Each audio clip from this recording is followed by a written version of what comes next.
Hi, friends. In this video, let us see how to convert a rectangular sheet into a rhombus. As you have seen, I have made four equal parts in this rectangular sheet.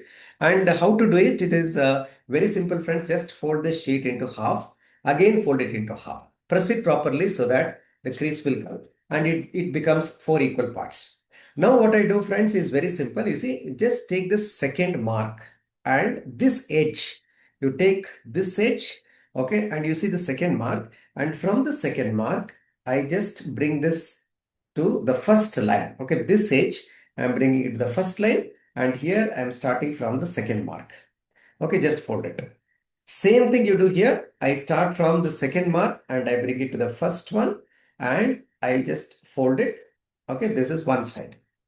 Now this is over. I just fold it and I hold it like this. So this has become one side now.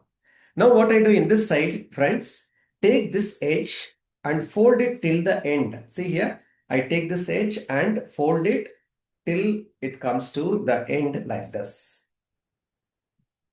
Right? Same thing I do here. I take this edge and fold it till it comes to the end and coincides with this. See this?